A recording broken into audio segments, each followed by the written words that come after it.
Welcome back to the shop. This week is going to be a review, well, kind of a second-hand review of the Royal Enfield Himalaya. I'll call it a second person review simply because I have not ridden this bike. A friend of mine, Bob, was nice enough to bring it out here, so I want to start by thanking him. It's about an hour and a half. Big effort to bring it out so that I could feature it here on the channel, and I greatly appreciate that. But I have been on a ride with him on this bike, and that really led me to share with you guys some of my observations and then also some of his direct feedback on this bike that he's had for approximately 3 months now. So he's had this bike about 1,200 miles, and one of the first things that I'll highlight, again with the second person observations, is we did a ride, the Great River Gravel ride, and Bob was with us. In the Iowa section, we encountered some really muddy conditions, and these went on for a pretty extended period of time. I was on the KTM 1090, my son was with us, and he was on a KLR 650. Both of us wound up dropping the bike, picking them up, getting them stuck, and really struggling through this really muddy section. Meanwhile, the Himalaya here tractored along just fine. Anytime it started to get stuck, I would just walk up, standing in the mud, and slightly push on the back end of the motorcycle, and it would get moving again. So it's one of the things that I want to highlight because I think a lot of times we as riders, we think we need more power, we need better suspension, and not in all situations do those things really make the difference. In this particular situation, simply the lightweight of the motorcycle, the confidence that the rider had on the motorcycle, it made all the difference in the world in terms of getting this bike through those difficult conditions and without a lot of effort. Again, we were picking up motorcycles, so we were exuding a lot of energy, and meanwhile, Bob was just kind of cruising along and making it through everything with much more ease than the two of us were. So that's something to keep in mind as you're considering which motorcycle to buy. I think this motorcycle in particular is one that will appeal to a lot of riders that maybe either have or are considering like a KLR 650. It fits into kind of that same category. Personally, I know styling is a subjective thing, but personally I really think this bike looks nice. It's got a very unique and aggressive kind of off-road styling to it that personally I really like. So if that's your thing, I think you'll find it interesting too. They've got some very interesting color schemes. I like this one in the kind of matte finish white, but they also have like an army green, some khaki type colors, and I think they just look kind of rugged and cool. So again, if you're into that, I think you'll find these interesting. This bike in particular has had a few add-ons added to it since the owner has had it. He has added the AMPS GPS mount up here to the handlebar with a Garmin 600 series GPS and using the RAM mount system. There is also next to that a 12 volt with USB that he's mounted to the handlebar and then wired that in. That got wired directly to the battery, and it just connects right into the pigtail connector that came with the bike, which will also accommodate a trickle charger. So you don't get the trickle charger itself, but it does have the pigtail already wired up to the battery, so that does make it very easy to go ahead and wire up an accessory like he's done here. These front racks, not the bags that are on there, but the racks themselves that keep the bags out and away from the bike, those were also stock, so kind of a nice touch there. And again, I think add to that rugged look. You can see they accommodate very nicely these Wolfman bags that are on here. The only thing that I'll say is if you're running a setup like this, keep in mind that that's obviously going to be a point that if you do drop the bike, it's likely to hit the ground. So make sure that, you know, whatever you're putting in these bags isn't something that you're worried about getting crushed. But if you're going on a camping trip, that would be a nice candidate for clothing or tenting or something like that, where it's not going to do a lot of harm if it does fall on it there. Since then, he has added these rear racks to the back, and those are really nice. They're also from Royal Enfield. They're a direct accessory. They're a really nice mounting system. They look really good on here, and I think they do a great job of holding the bags out and away from the rear wheel and the exhaust. You'll notice that the turn signals here are kind of crowded. That actually gets corrected. The owner has not yet done it, but they actually get relocated from here back to the back of the motorcycle. So that will put them out of the way of the bags and also can maintain visibility for people behind you if you're running bags that they can still see them. Obviously, if you're looking for a high horsepower motorcycle, this probably isn't the one for you. It's putting out about 24.5 horsepower. But again, I think the key thing here is torque. It's really good low down grunt, which can get you through those situations. So even though it doesn't have the high horsepower, it has the pull that it needs to get you out of situations where you might otherwise get stuck. So that's something to consider. But I don't think, again, people that are looking at like KLR 650s or even like a Versus 300 are really keen on high horsepower numbers. Otherwise, they probably wouldn't be in the market for a motorcycle like that. Some of the other things that I think are really interesting and nice that Royal Enfield has done is they did bring this bike out with some nice 50/50 off-road oriented tires. That's something that not many manufacturers, especially in this price range, do. Even my KLR 650 came with pretty road biased tires, and so that's an expense that you have to add absolutely right off the bat. Similarly, Royal Enfield has included with this motorcycle a center stand. That was again something that I wound up adding to my KLR 650. In off-road adventure style riding, center stands are a really nice to have feature, almost borderline necessity. Even though my KTM 1090 does not have one, I have put one on all my other motorcycles, and they come in really handy because if you get stuck somewhere and you need to change that rear tire, you have a puncture or a tube pinched, those come in invaluable to make it easier to get that rear wheel off the motorcycle, get the tire changed, and back on your way. Another nice thing about this motorcycle in particular is, luckily, I think a lot of manufacturers are catching on that for this style of motorcycle, people do want the off-road capabilities, and this bike comes with a 21-inch front and a 17-inch rear. So that does make it easier to roll over larger obstacles, small logs, rocks, things like that. Now, obviously, the ground clearance on the Royal Enfield is relatively low, so you'll have to be careful when you're doing anything like that, that you don't catch the underneath of the motorcycle.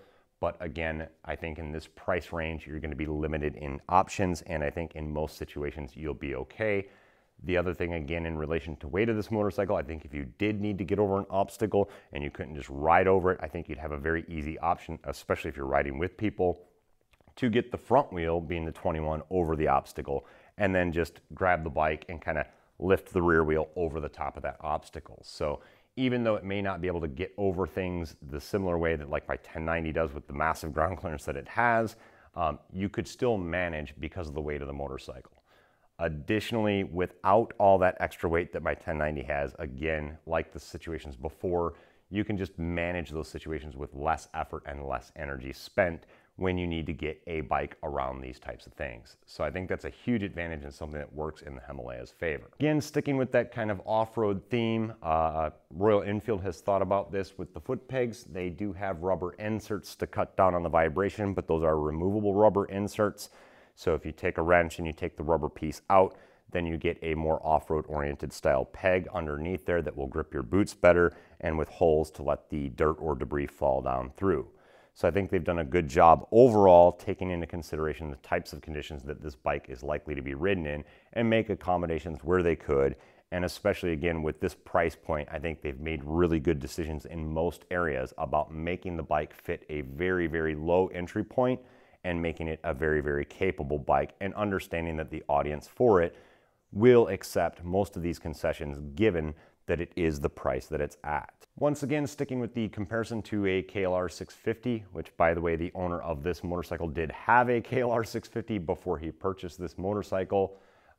This one definitely gets even better gas mileage than a KLR 650. Not that the KLR 650 is bad by any stretch, but this one's averaging about 70 miles per gallon. So extremely high miles per gallon. If you were looking to get the bike for a runaround bike, a city bike, a to and from work, that would be a huge deciding factor, I think, when you're considering this versus another motorcycle.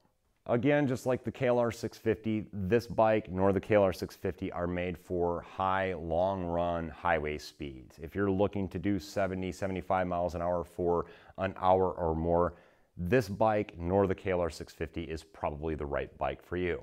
However, if you stick to two-lane roads, if you do a lot of back road riding, if you enjoy taking slower scenic tours, that's where both the KLR 650 and also the Himalaya come in really handy. And the owner has complimented this bike on how smooth it is at those speeds, that it's a comfortable ride, that the distance to the pegs is really good. The seat is comfortable for about that hour, hour and a half time frame, which is pretty common for most stock seats. I'm sure it can be addressed if you're going to be doing longer rides by moving to the aftermarket and going with an aftermarket seat.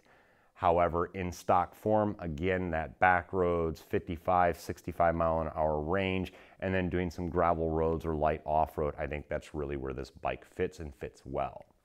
Like all bikes, they tend to have their issues, especially early model years, and Royal Enfield has been no exception. When the bikes first came out, basically they got shipped directly to the dealerships. The dealerships were prepping them and selling them. There were some quality issues. I guess there have been reports around the internet of, low oil levels right from the dealership upon delivery, and of various other minor setup type issues. The good news is that Royal Enfield has been listening to their customer base and responding to this. They've actually changed the entire process. What happens now is Royal Enfield obviously manufactures these in India, but then they ship them here to a quality inspection facility in the United States. That quality inspection facility goes through all of the pre-setup and inspection items before it actually goes to the dealership, and apparently that has made tremendous strides in terms of improving those quality issues that have been observed by customers. So if you bought one of the early ones and you've had some of these problems, please enter into the comments below, share with people what your experiences were, and if you've taken delivery more recently and you've seen the direct result of this change that they've made, also comment down below and share with others what that experience has been like. Normally I would give you guys a first impressions after riding the motorcycle, and the owner of this one did offer to let me ride it. Unfortunately, not only is my bike in Colorado waiting for me to arrive, but so is all of my riding gear. So I have not had an opportunity to ride this one. It's an opportunity that I'm actually looking forward to. Even though it's a low horsepower motorcycle, I'm very interested to see how the torque is in various conditions, to see how the brakes hold up, and if I have that opportunity, I'll be sure to capture it on film and share it with you guys. Once again, that's something that is dependent on the owner of this motorcycle, who is very kind and has been nice enough to bring it out and did offer me that. So again, I greatly appreciate that. Other than that, I think an overall package, the Royal Enfield is a fantastic little motorcycle, considering the price, considering the features, considering the decisions that they've made about various aspects of it to fit this market. I think if you're looking for something, if you're looking to dip your toe in the water, maybe try out adventure riding, I think this would be an ideal candidate to give it a try. And at the price point that they're at, if you decide that you don't like it or you want to move up to something different, you're not going to be out any large sums of money. So just go into it expecting very similar to what you would with a KLR in terms of not doing long stretches of high-speed highway runs. And if you keep it into those back road scenarios, more of the dirt, gravel road type scenarios, I think you'll have an enjoyable experience on this motorcycle. Singles are notorious for having good torque, so I'm very optimistic. This one is actually air-cooled as well, and although some people might look at that as a negative, I actually look at that as a positive. Air-cooled bikes, just the components have to be beefier because of the fact that they're maintaining more heat. And the result that I've seen with bikes like this, I have a CRF 230 that is also air-cooled. Every air-cooled motorcycle that I have had just tends to run really, really well for a really long time with very minimal maintenance because of the simplicity of the design.